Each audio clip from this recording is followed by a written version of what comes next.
Que vamos a confrontar hoy la doctrina de la prosperidad con el Evangelio de Jesucristo. Vamos a ver si la doctrina de la prosperidad realmente es como ellos la profesan, especialmente enfocada desde el diezmo, porque ciertamente hay uno que siempre prospera de entre los evangélicos, el pastor, que es el que recibe el diezmo, y con la promesa de que, bueno, vea, si el pastor prosperó, yo también voy a prosperar.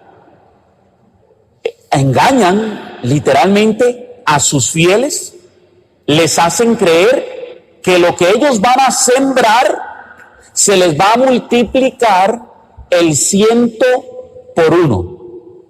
¿Por qué? Porque así lo dice la Biblia. Y hoy vamos a explicar por qué la Biblia dice que de lo que usted siembre va a recoger el 100 por 1, es decir, el 100% del 1% que usted siembra. Entonces, claro, con esta ideología explotan al cristiano y extraen de él todo lo que pueden. Al punto que yo he conocido familias que se quedaron sin casa, sin vehículo, sin propiedades y sin trabajo, porque confiando por fe lo dieron todo, porque un supuesto profeta del Señor les dijo que tenían que darlo todo a la iglesia. Bueno, hoy vamos a hablar entonces de qué es el diezmo, si es obligatorio pagar el diezmo, qué dice la Biblia al respecto, qué dice la iglesia sobre este tema, y si es lo mismo el diezmo evangélico que el diezmo católico. Porque también en la iglesia católica, en ocasiones usted escuchará a algún sacerdote que dice que va a recoger el diezmo. O en algunas alcancías vemos que dice diezmo. ¿Significa esto que es que en la iglesia católica también se cree en la doctrina evangélica del diezmo? Bueno, para esto primero vamos a ver si el diezmo es obligatorio. El versículo favorito de los pastores es el de Malaquías, capítulo 3, versículo 8 al 10. Oiga lo que le dice Dios al pueblo de Israel. ¿Robará el hombre a Dios? Pues vosotros me habéis robado. Y dijisteis, ¿en qué te hemos robado? En vuestros diezmos y ofrendas. Malditos sois con maldición, porque vosotros, la nación toda, me habéis robado. Traed todos los diezmos al alfolí, y haya alimento en mi casa. Palabra de Dios. Claro, con esta cita bíblica, a más de un hermano le empezaron a temblar las canillas. ¿Por qué? Porque ahí dice, malditos sean con maldición. Y tomando este texto bíblico, le hacen creer a la gente que si usted no da el diezmo, le está robando a Dios. Y si usted está robando, que es uno de los pecados mortales, usted se va para el infierno, porque al infierno no van a entrar los ladrones. Y se le hace creer que es obligatorio dar el diezmo. Rápidamente un análisis a la cita. Número 1, debemos de ver a quién se le está hablando. Es el Antiguo Testamento. ¿A qué pueblo, a qué nación le estaba hablando Dios? ¿A los judíos? ¿Al pueblo de Israel? Entonces, estas palabras se les está dando al pueblo de Israel, al Antiguo Testamento de la Antigua Alianza. Pero también noten lo siguiente. Al final de la cita dice, traed todos los diezmos al alfolí y haya alimento. Porque es que Dios dice que haya alimento en la casa de Dios. Es decir, en aquella época se estaba hablando de la casa de Dios como el templo. Los diezmos eran para el templo. Entonces se creía que, o por lo menos así lo creen muchos hermanos, los judíos sacaban la billetera y para dar el diezmo, lo que ellos creen es que tomaban un billetico y lo depositaban en el alfolí. Error. Una vez más, ¿por qué? Porque resulta que en aquel entonces no habían billeticos. A lo mucho, monedas. Y resulta que en aquella época el diezmo no se daba en dinero, en efectivo. En la época de los judíos, el diezmo se daba en especies. Muchos de nuestros hermanos creen que el diezmo hace referencia al 10% que se entrega en efectivo. No, era un 10%, sí, pero que se entregaba al templo. Y la Biblia dice que el diezmo era el 10% del ingreso, pero no del dinero, sino más bien de los granos, de todo lo que era la cosecha y de los animales. De allí se daba el diezmo. Ahí hay varias citas que pueden encontrar en donde se habla del diezmo. Génesis 4, 3 al 7, Levíticos 27, 30 al 32 y Génesis 47, 13, 18. De manera que el diezmo no se daba en dinero, sino que se daba en especies. Voy a leerles la de Levítico. En Levítico 27, 30 al 32 dice: el diezmo entero de la tierra, tanto de las semillas como de los frutos de los árboles, es del Señor, es cosa sagrada para Él. Si alguien quiere rescatar parte de su diezmo, añadirá la quinta parte de su valor. Es decir, ojo, porque ya no es diezmo. Si alguien quisiera rescatar un animal y no darlo como diezmo, tendría que agarrar, además del valor del animal, el precio del animal, una quinta parte del precio del animal para poder dar el efectivo. Ay, Dios libre me escucha esto un pastor, porque diría: ve, ya no son diezmos porque ustedes no me traen animales. Ahora hay que dar el 25%. Pero no. Dice el versículo 32: el diezmo del ganado mayor o menor, de todo lo que pagado, será consagrado a Yahvé como diezmo. Es decir, que la persona de cada 10 animales tenía que dar uno. O de la recolección de los frutos y del grano, tenía que dar el 10%. Concluye la cita diciendo, oiga lo que dice: estos son los mandatos que el Señor dio a Moisés para los hijos de Israel en el monte Sinaí. ¿A quién le dieron los mandamientos? A los hijos de Israel. ¿A quién se le pide el diezmo? A los hijos de Israel, es decir, al pueblo de la antigua alianza. Ese era el diezmo que se pedía, y era un diezmo en especies.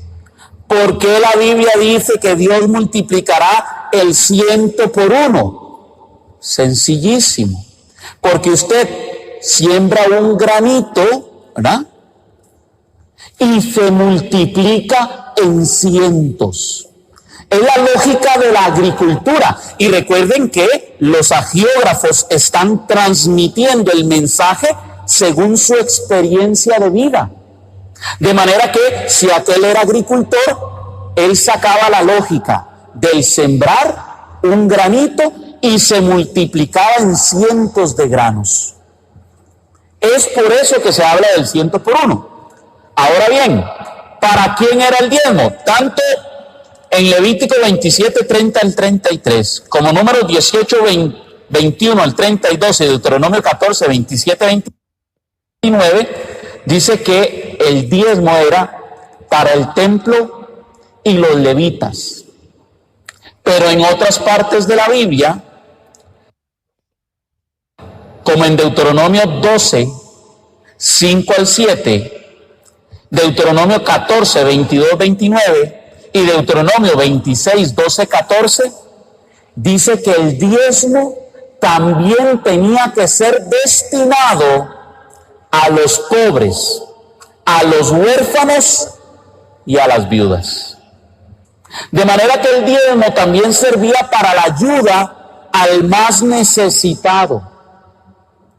Yo no quiero meter aquí a todos los pastores en el mismo saco, porque sé de pastores que ya no creen en el diezmo y que predican en contra del diezmo. Pero también sé de pastores que recogiendo del diezmo ayudan a los más necesitados. Lamentablemente son pocos los que de verdad hacen eso, que destinen los recursos que recogen de su culto, de la iglesia a la que pertenecen, para dar al más necesitado. Hoy día hay unos grupos, principalmente televisivos, en donde todo lo que entra es para ellos. Todo lo que se recoge nacional e internacionalmente es para ellos. De manera que tienen propiedades, aviones, helicópteros, bueno, ¿qué no tienen? De todo para sí mismos. Ahora bien, en la iglesia se habla también del diezmo, pero no se está hablando de un 10% literal de su ingreso. Yo nunca he visto un sacerdote que le pida a usted la orden patronal, ¿o sí? No, ¿verdad que no? Bueno, yo sí conozco iglesias en donde usted le piden la orden patronal para saber cuánto usted ingresa. Y entonces después viene, tiene que pagar, usted gana 300,000, tiene que pagar 30,000. Estado de cuenta, tiene que sacar el estado de cuenta para poder ser miembro activo de la iglesia. Por ejemplo, los mormones, si la familia no da el diezmo, se le dejan de dar servicios y atención a la familia, aunque usted no lo crea.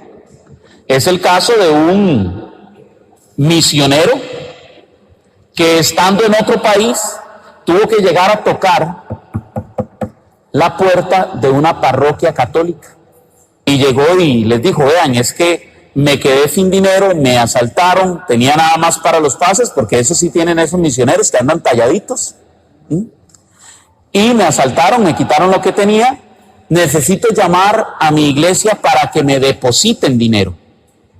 Él llamó a la iglesia y le dijeron: disculpe, es que su familia no está al día con los diezmos, no podemos darle su dinero.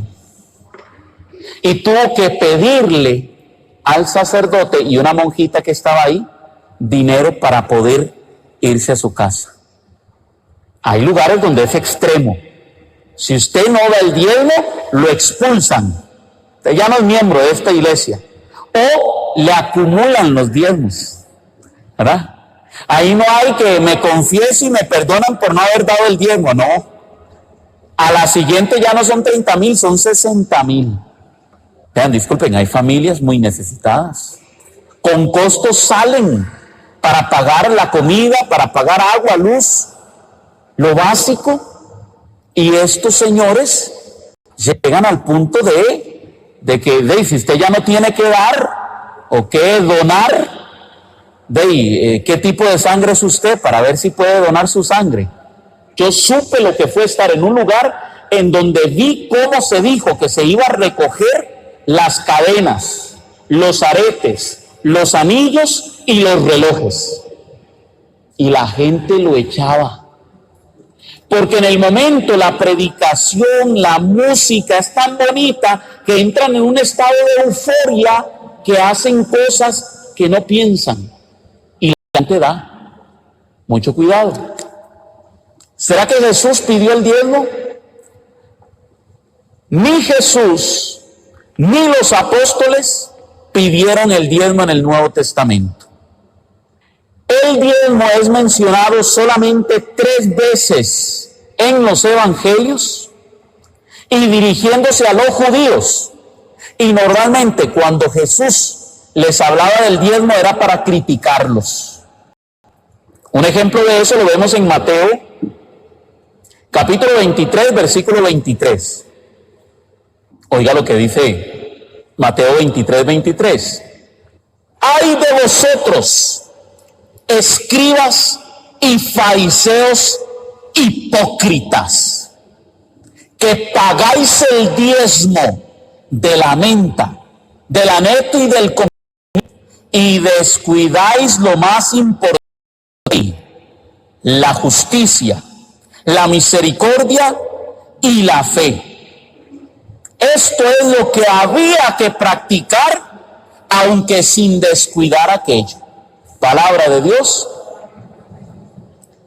Cristo hace una crítica porque ellos decían que diezmaban de todo. Y oiga que menciona que se diezmaba de especies. No dice de dólares, no dice ahí que estaban, dólares no existían, mucho menos colones. No dice en ningún momento que estaban diezmando, no sé, los didragmas, o estaban diezmando los talentos. No. Oiga lo que dice. Dice diezman, porque diezman de menta, aneto y comino, especies. Entonces les critica y les dice, estáis descuidando lo más importante de la ley. ¿Qué era lo más importante del diezmo de la ley? El pobre, el huérfano y la viuda. Quiero misericordia, dice el Señor. Misericordia y fe.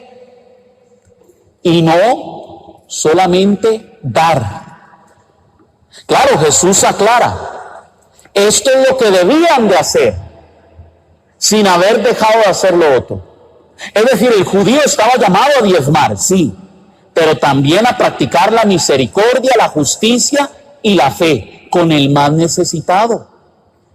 Eso es lo que apela el Señor. Claro, un pastor va a llegar y le va a decir a usted, pero ahí dice que no hay que descuidar el diezmo. Sí, hay que practicar la misericordia, pero no hay que dejar de pagar el diezmo. Claro, es que el diezmo le toca a él. Imagínense, hablar en contra del diezmo. Hoy día, impensable. Aunque he encontrado pastores que han predicado en contra del diezmo. La lista de los morosos. Oiga usted, esa es solo una experiencia de una persona que estuvo allí, que no pudiendo dar, hasta se le humilló delante de otras personas, para que vieran que no habían pagado. Eso sucede fuera de la Iglesia Católica. Claro, hay que entender que no son todos los grupos. Conozco pastores muy humildes, entregados al Evangelio.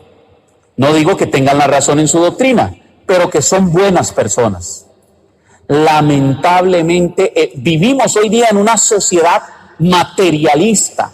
¿De dónde viene la doctrina del diezmo? United States. Del capitalismo. Y esa ideología la han transmitido a la fe y luego se ha extendido a otros países.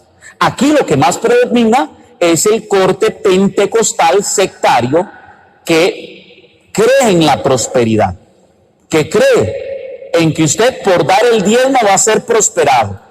Por ser cristiano va a estar siempre bendecido y nunca le va a pasar nada malo. Y si le pasa algo malo, Dios está obligado en hacer un milagro. Ese no es el evangelio de Cristo. Ahora lo vamos a ver. Otra mención del diezmo en el Nuevo Testamento es en Lucas, capítulo 18, versículo 9 al 13. Esta cita la habíamos tocado anteriormente en uno de los temas del curso. Dice Lucas 18, 9 al 13. Jesús está hablando.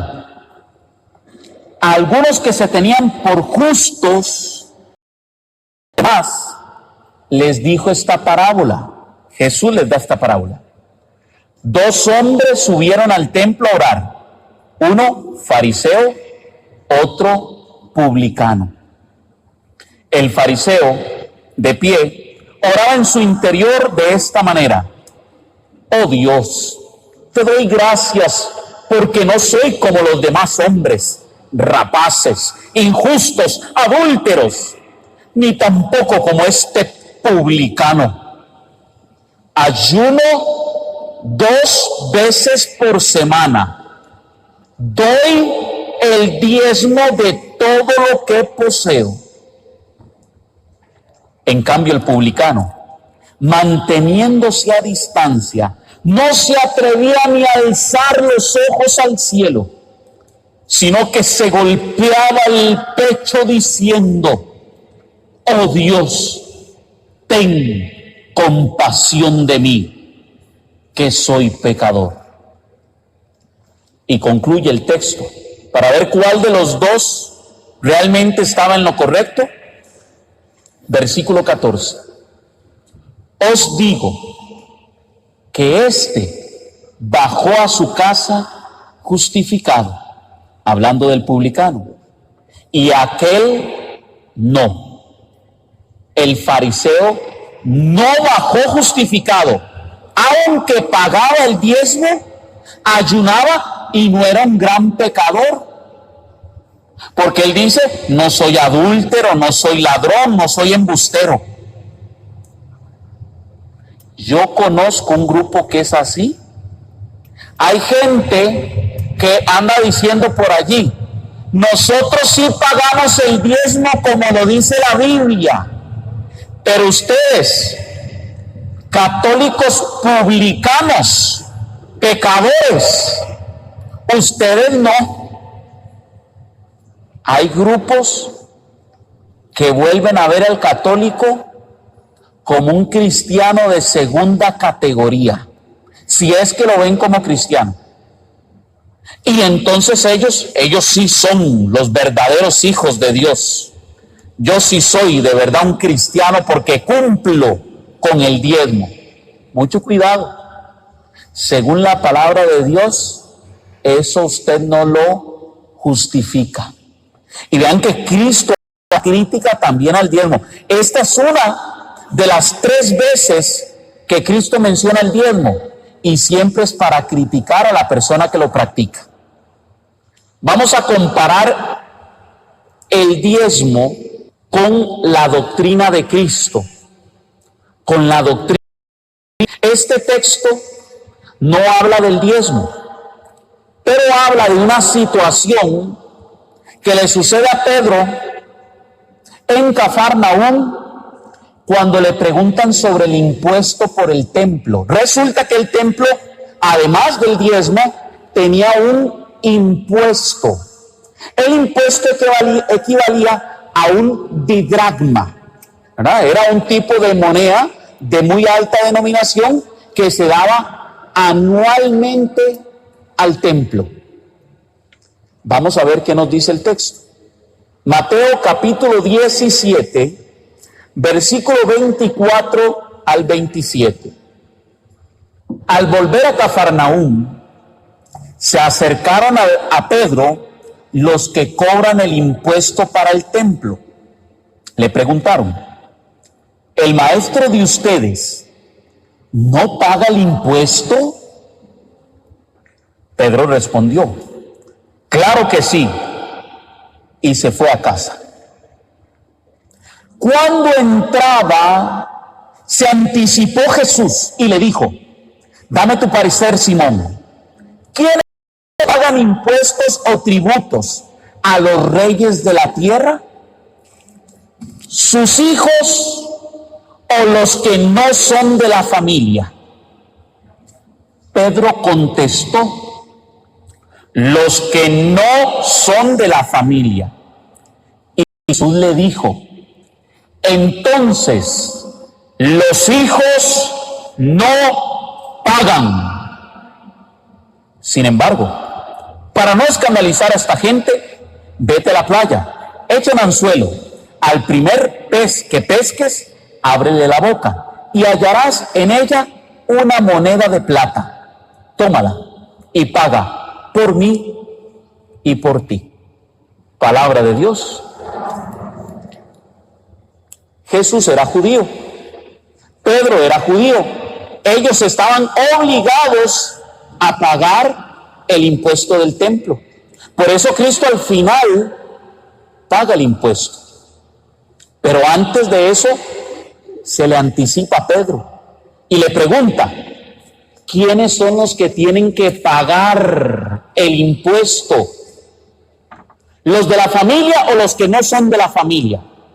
Y Pedro contesta: los que no son de la familia.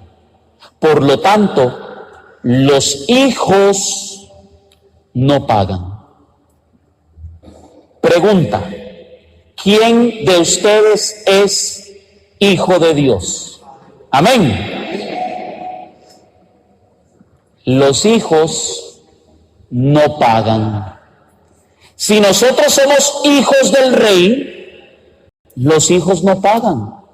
Lamentablemente allá afuera están tratando a muchos hijos de Dios como si no lo fueran, como si fueran servidores, como si fueran esclavos, y les sacan el impuesto, les cobran como si no fueran hijos del Rey.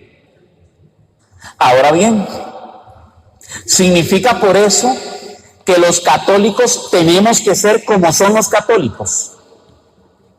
¿Cómo somos los católicos? Bien codos, tacaños, agarrados. ¿Será que así es como debería de ser? Bueno, primero vamos a ver algunas citas que nos hablan de cuánto se debe de cobrar. ¿Cuánto debería la iglesia de cobrarle a usted como cristiano? Vamos a ver qué dice. En Mateo 10, capítulo 7, versículos 7 y 8, Mateo 10, versículos 7 y 8, dice lo siguiente: vayan y proclamen que el reino de los cielos está cerca. Curen enfermos, resuciten muertos, limpien leprosos, expulsen demonios. Y continúa el texto: gratis lo recibisteis, denlo gratis. ¿Cuánto le cobran a usted por ir a confesarse? Nada. Bueno, yo no sé si usted alguna vez ha estado en un exorcismo, pero me contaba un amigo que una vez presenció un exorcismo de parte de un sacerdote y le dijo: nunca en su vida se le ocurra cobrar por un exorcismo. Expulsen demonios. Lo que gratis habéis recibido, denlo gratis. Anuncien la buena nueva. ¿Cuánto les cobran a ustedes por ir a misa? ¿Por el bautismo? No, ¿seguros? Nada. Una contribución. Ahora vamos a ver esa parte. Pero ¿cuánto les cobran? Vea, si los sacramentos estuvieran fuera de la Iglesia Católica, bautismo, 100,000 colones. Confesión de pecados, 1,000,000 de colones. La misa no tiene precio. No, nosotros en la iglesia, 500 pesos para pagar una misa. 500 pesos. Por favor. O sea, es una mala expresión decir, fui a pagar una misa. Pagar. Porque realmente si usted va y explica que tiene una situación difícil, no, tranquilo. Y igual le van a celebrar la misa con la intención que usted quiere. Pero allá afuera, a usted le cobran hasta el papelito en donde va a depositar el diezmo. Ahora bien, hay que ver las necesidades de la iglesia. La iglesia tiene necesidades. El templo gasta luz, gasta agua. Hay que limpiar el templo. El templo tiene muchas necesidades. Esto que ustedes ven aquí ha sido construido con la contribución de todos los cristianos. Bueno, nos dice Lucas, capítulo 11, versículo 41, dad más bien en limosna lo que tenéis, y así todas las cosas serán puras para vosotros. Esa es una cita que menciona las limosnas. Otra cita, 1 Corintios 16:2. Cada domingo, cada uno de ustedes ponga aparte lo que pueda y no esperen a que yo llegue para recoger las ofrendas. Es decir, la comunidad desde la época de Cristo recogía ofrendas. ¿Saben usted quién era el que llevaba la bolsa común de Cristo y los apóstoles? Judas. Y dice la palabra de Dios, y era ladrón. Y todavía algunos se extrañan cuando agarran a algún tipo que metió la mano donde no tenía que hacerlo dentro de la iglesia. Si a Cristo le pasó, bueno, no significa por eso que es que hay que alcahuetearle a todo mundo, ¿verdad? El que robe. No, para eso la iglesia también tiene, por ejemplo, cada iglesia hay una junta, un consejo económico, que está estipulado por ley de la iglesia. Toda parroquia tiene que tener un consejo económico, de manera que no es que el párroco agarra todas las ofrendas y se las echa a la bolsa, ¿no? ¿Qué es lo que sucede allí? Normalmente se hace un conteo, ¿verdad? Se lleva una contabilidad, gastos, ¿verdad? Necesidades de la parroquia, y de ahí también, pues, en ocasiones se utiliza para el estipendio del sacerdote, que bien se lo merece. ¿Por qué? Porque la misma palabra de Dios nos dice en 1 Corintios, capítulo 9, versículo 13 al 14, dice lo siguiente: ¿no sabéis que los que trabajan en las cosas sagradas comen del templo? Y que los que sirven al altar, del altar participan. Así también ordenó el Señor a los que anuncian el Evangelio, que vivan del Evangelio. Eso lo toma Pablo de Mateo capítulo 10, versículo 10. En la misma cita que Jesús dice, lo que gratis habéis recibido, denlo gratis. Unos versículos después, Cristo le dice a los apóstoles que el trabajador tiene derecho a su salario. De manera que no es que la iglesia vive del aire. No, por supuesto, tenemos que ser solidarios con la iglesia.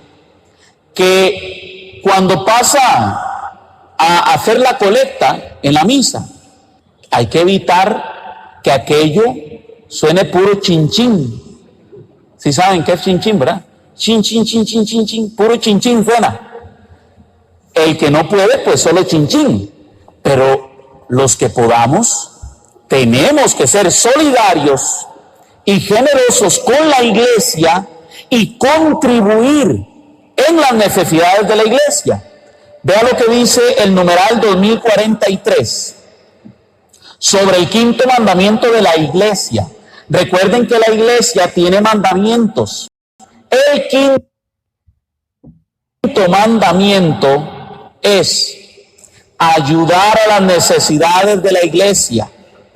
Enuncia que los fieles están además obligados a ayudar cada uno según su posibilidad a las necesidades materiales de la iglesia. Es decir, nosotros como cristianos, y por eso yo siempre les he dicho, así lo enseña la iglesia: el que mucho tiene, que mucho dé; el que poco tiene, que poco dé; y el que no tiene, pues que no dé. Hay personas que definitivamente viven una situación que no les permite dar. Yo sé lo que es que el diezmo lo cobren allá afuera hasta los grupos de jóvenes y niños. Van a cobrar el diezmo un niño, pero entonces llegan y le pasan la factura al papá. Un joven que estudia, sí, es que hay que pagar, y le pasan la factura del papá. Claro, son los grupos más extremos, los que más le andan sacando plata a la gente. Vamos a ver qué decía Jesús sobre esta ideología de prosperar en esta tierra. Porque, por ejemplo, si usted anda un Hummer siendo evangélico, está bien. No importa que usted ande un Hummer. ¿Por qué? Porque es que Dios lo está prosperando. Sí. Dios lo prosperó, entonces está bueno que ande un Hummer. Hay un pastor, le voy a decir el nombre, yo no tengo miedo, porque es público. Se llama Cash Luna. Cash, ¿verdad? Cash de efectivo. Y le hace honor a su nombre. Tiene jet propio. Tiene un jet. Ni el Papa tiene jet. Ni el Papa. Paga un pasaje de avión el Papa y lo llevan a cualquier lado. Ni el Papa tiene jet. Tiene una colección de Rolls Royce. Porque él es bendecido, prosperado y en victoria. Y se pegan una comida de los pastores que no prosperan. Esto nos lo ha dicho el Señor: donde esté tu tesoro, está tu corazón. Eso está en el Evangelio según San Mateo, capítulo 6, versículos 19 y 20. ¿En dónde es que debemos de atesorar? ¿En dónde es que debemos de recoger? Bueno, dice Mateo 6, 19 al 20. No junten tesoros y reservas aquí en la tierra, donde la polilla y el óxido hacen estragos, y donde los ladrones rompen el muro y roban. Junten tesoros y reservas en el cielo, donde no hay polilla ni óxido para hacer estragos, y donde no hay ladrones para romper el muro y robar. Pues donde está tu tesoro, allí estará también tu corazón. Palabra de Dios. Esa es la doctrina de la prosperidad católica. El tesoro está en el cielo. Yo debería de preocuparme en esta vida de atesorar en el cielo, de tener un tesoro en el cielo. ¿Cómo? Viendo por el más necesitado, por el pobre, por el huérfano, por la viuda. En esta vida deberíamos de buscar cómo contribuir para que el reino de los cielos se extienda aquí en esta vida. No significa por esto que es que el que usted quiera vivir cómodamente esté mal, no. Significa que yo, con lo mucho que Dios me da, debo ser solidario con el que no tiene. Eso es lo que significa. Significa por esto que no puedo tener ahorros, que yo no podría tener una cuenta en la cual mantener una estabilidad económica. Claro que no. En ningún momento es que Cristo está en contra del banco. No. Cristo lo que está diciéndonos es que si yo me preocupo solo por las cosas de esta tierra, todas mis intenciones van a ser por esta vida, por las cosas del mundo, por lo material. Pero si yo tengo los pies bien puestos en la tierra y mi mirada fija al cielo, Dios sabe que nosotros queremos tener una vida buena, una vida estable. Lo que no es justo es que unos tengan demasiado y que otros no tengan ni para comer. Eso es lo que es injusto. Mientras otros despilfarran el dinero, hay quienes mueren literalmente de hambre. Como cristianos estamos llamados a que la sociedad tenga igualdad de oportunidades, igualdad de derechos, igualdad de recursos.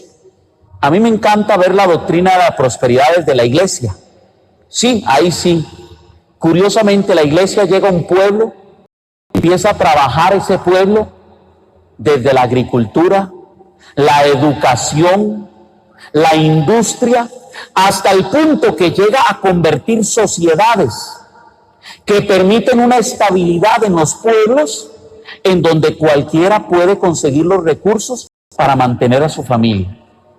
Yo quisiera mostrarles un día el trabajo que hace la sociedad La Salle en Togo. Ellos han creado en una comunidad sumamente pobre, en donde la gente moría de hambre, han educado a los ciudadanos para que aprendan a utilizar bien sus recursos, para que aprendan a utilizar el agua, para que aprendan a sembrar correctamente, para que protejan su sembrado. Y luego, además de eso, les enseñan a leer, a escribir. Los educan de tal forma que luego esa persona se puede trasladar a otra zona pobre y educar a los que están en ese otro lugar. Eso sí es prosperidad. La creadora de la sociedad moderna es la Iglesia Católica, aunque usted no lo crea. La industrialización viene de los monjes.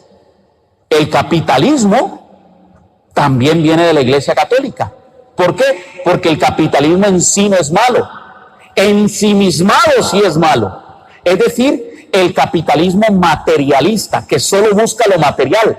La Iglesia siempre pensó en el capitalismo como que la sociedad tenga los recursos para distribuirlo entre los más necesitados. Sería un capitalismo socialista, no sé cómo llamarle, en donde se busca una prosperidad de todos los ciudadanos, no solo de algunos, no solo de unos cuantos. Recuerdo yo cuando estaba en aquel grupo que una vez les mencioné, un grupo ecuménico, que llegaban y le decían a uno, dando testimonio, cuando yo entré en este grupo de hombres, yo empecé a prosperar, yo empecé a andar en victoria. Y yo me pensaba por dentro, si antes era borracho, mujeriego, andaba con prostitutas, invitaba a los amigos, ¿qué prosperidad iba a tener? Si usted abandona todo eso y se viene a servirle al Señor como tiene que ser, claro que va a prosperar. ¿Cómo no? Dejó de tomar guaro, dejó de andar con prostitutas, dejó de andar derrochando el dinero. Claro que hay una prosperidad, pero es una prosperidad lógica. Si usted es un buen administrador de los recursos, claro que siempre va a tener. ¿Ah? Como decía mi papá, el que guarda siempre tiene. Recuerdo un conocido que él me decía, antes yo pasaba oliendo cocaína, tomando whisky y andaba todo andrajoso. Ahora ni coca ni whisky ni mujeres, y ahora uso camisa de seda. buena colonia. Obvio, dejó de gastar todo su dinero en cosas malas. Y ahora puede vestirse bien, puede oler rico, porque antes olía a marihuana o a cualquier otra cosa menos rico. Eso es una prosperidad cristiana, en donde usted tiene un orden en su vida, en donde usted administra los recursos de su hogar responsablemente, como buen cristiano, en donde le puede dar el alimento, la educación y el sustento a sus hijos. Y además es tan ordenado que puede ser solidario con los que más lo necesitan. Amén. Lucas capítulo 9, versículo 23. El Señor y la doctrina de la cruz. Jesús nos enseñó no la doctrina de la prosperidad, nos enseñó la doctrina del sufrimiento. Dice Lucas capítulo 9, versículo 23. Quien quiera seguirme, niéguese a sí mismo, tome su cruz cada día y sígame. Palabra de Dios. ¿Qué es negarme a mí mismo? Justamente eso que estábamos hablando ahorita. Aquel que andaba en una mala vida, seguir esa vida, no tendría que negarse a sí mismo, sino que haría lo que quiere, haría lo que le da la gana. Pero cuando somos cristianos, nos negamos a esos placeres de la vida para vivir una vida junto con Cristo, llevando la cruz de Cristo. Primera de Corintios 1:18, hablando de la cruz. Y es que, como lo decíamos en el tema de las imágenes, para los hermanos no católicos, la cruz es un signo de maldición.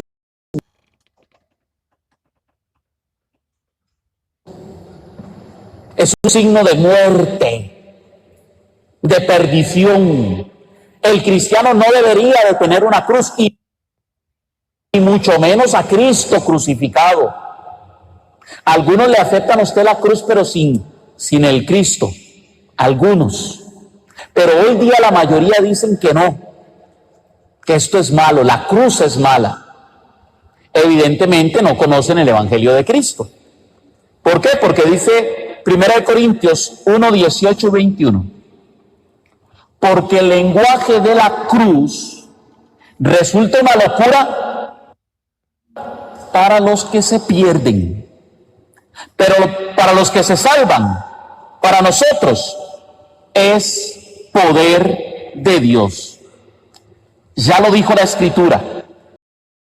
Y a los sabios, y haré fracasar la pericia de los instruidos.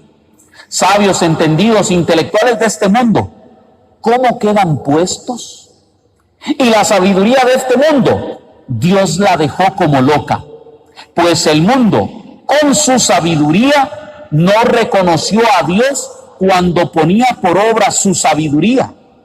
Entonces, a Dios le pareció bien salvar a los creyentes con esta locura que predicamos. Palabra de Dios. Si ustedes no fueran verdaderos cristianos y yo estuviese aquí hablándoles de la doctrina del dolor, de la doctrina de la cruz, del sufrimiento, seguramente ya se hubieran levantado y se hubieran ido. ¿Qué le pasa a este loco? Es una locura para el cristiano. ¿Qué será? ¿Que somos masoquistas? No, el cristiano no es masoquista. El cristiano acepta el sufrimiento porque de por sí es parte de la vida. ¿O quién no sufre? Todos sufren. La diferencia de nosotros es que llevamos el sufrimiento de la mano de Dios, de la mano de Cristo, con la ayuda de Cristo. Cristo dice: el que quiera seguirme, tome su cruz cada día y sígame.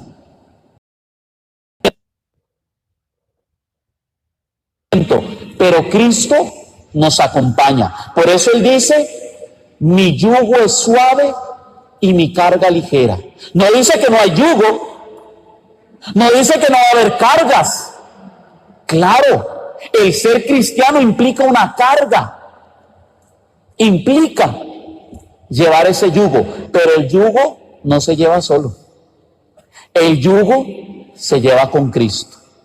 Como el cirineo, que va con Cristo acompañándolo en la cruz.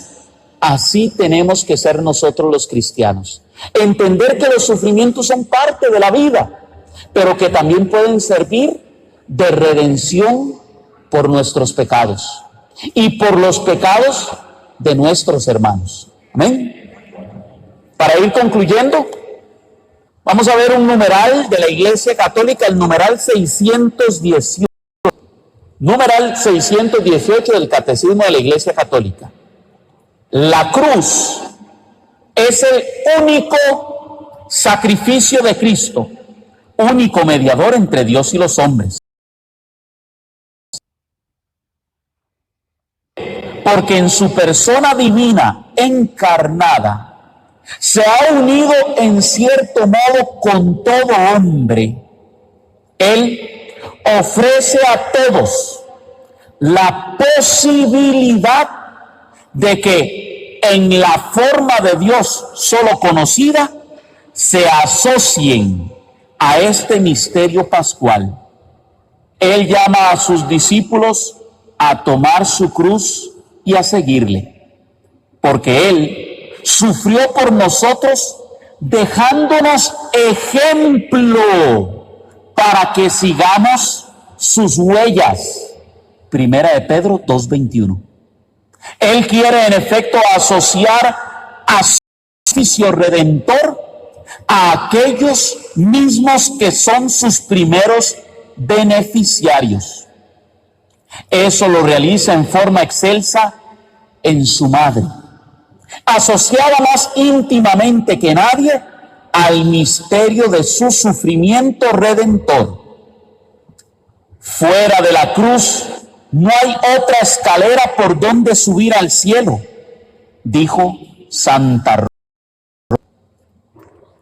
La Iglesia toma, eso es una recopilación de muchas partes del Evangelio. Mateo 16:24, Primera de Pedro 2:21, Marcos 10:39, Juan 21:18-19, 24, Lucas 2:35. Quiero leerles una de ellas, que es Colosenses 1:24. En la carta a los Colosenses, Pablo dice algo que en la doctrina de la prosperidad no se entiende, pero en la doctrina de la Iglesia Católica sí. Oiga lo que dice Pablo. Ahora me alegro cuando tengo que sufrir. Oiga lo que dice Pablo. Ahora me alegro cuando tengo que sufrir por ustedes. Pues así, completo en mi carne lo que falta a los sufrimientos de Cristo para bien de su cuerpo, que es palabra de Dios. De manera que nuestros sufrimientos ayudan a la iglesia de Cristo, a edificar la iglesia del Señor, aunque usted no lo crea. En la doctrina de la prosperidad, esto es como tabú. Sufrir yo por otros hermanos. Tener yo que apretarme un poco el cinturón para ayudar a alguien, siendo solidario. Impensable. Pero para la fe católica es lo más común. Dice el texto, Cristo sufrió por nosotros, dejándonos ejemplo para que sigamos sus huellas. Eso lo toma la iglesia de Primera de Pedro 2:21. Cristo sufrió para dejarnos ejemplo a nosotros. Cristo se entregó para que nosotros nos entreguemos al Evangelio, a la buena nueva, al más necesitado. Cristo ayudó a la gente, sanándolos, predicándoles. Nosotros como cristianos somos llamados también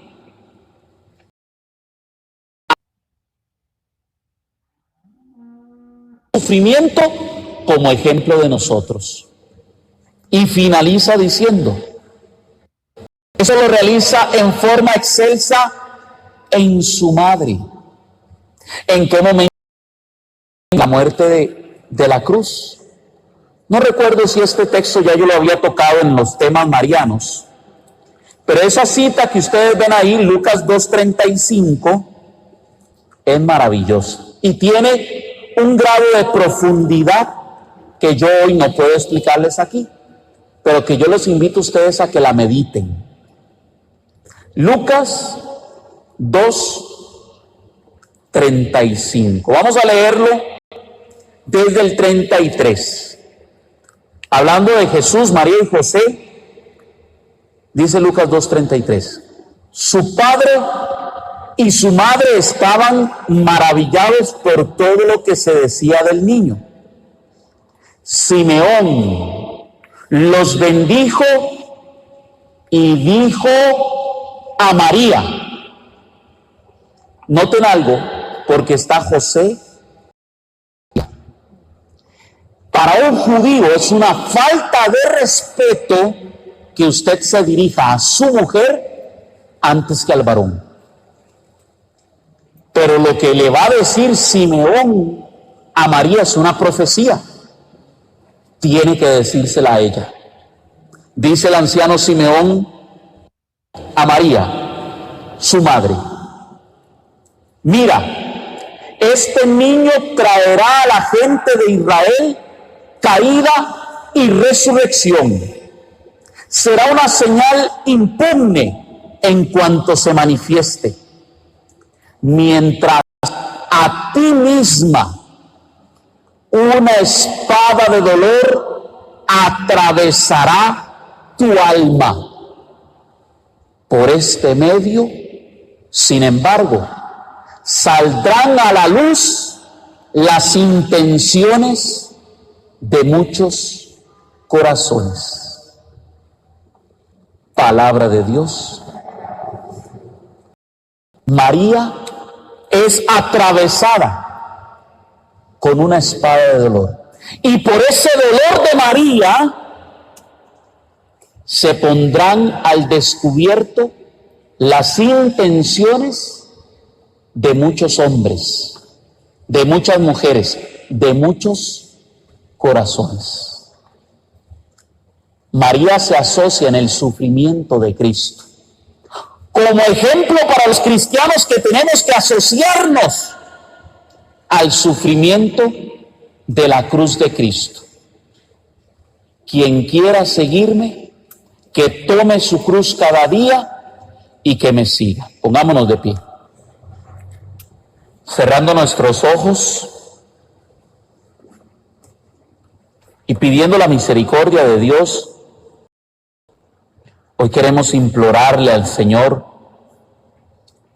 para que nos ayude a comprender estos sagrados misterios, a comprender el misterio de la cruz, a comprender el misterio que nos envuelve también a nosotros para unirnos al sufrimiento de Cristo. Hoy, Señor, hemos venido aquí a comprender que tu iglesia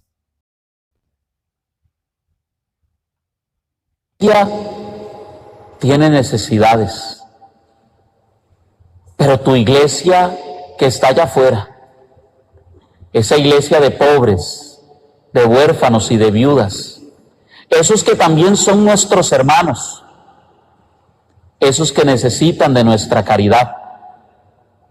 Ayúdanos, Señor, a ser y seguir el ejemplo de nuestra iglesia, que ha ayudado al más necesitado, que ha creado sociedades para mejorar la vida de nuestros hermanos. Hoy, Señor, ayúdanos a ser más solidarios para con esos que tanto lo necesitan. También, Señor, queremos pedirte por aquellos hermanos que, siendo de otras iglesias, no saben, Señor, que muchas veces están siendo utilizados, que están siendo explotados, Señor. Te pedimos por ellos, Señor, para que tú toques sus corazones y les des a conocer tu verdadero evangelio, el evangelio del amor, el evangelio de la justicia, de la misericordia, de la fe, de la paz. Tócalos, Señor, para que conozcan la plenitud de la fe que tú le has entregado a tu iglesia. Toca, Señor, también los corazones de esos pastores que muchas veces ni siquiera saben que lo que están predicando está en contra de tu evangelio, Señor. Muchas veces ellos mismos han sido educados en esta doctrina y no conocen la verdad de tu palabra, Señor. Ayúdalos, Señor, a conocer más de ti.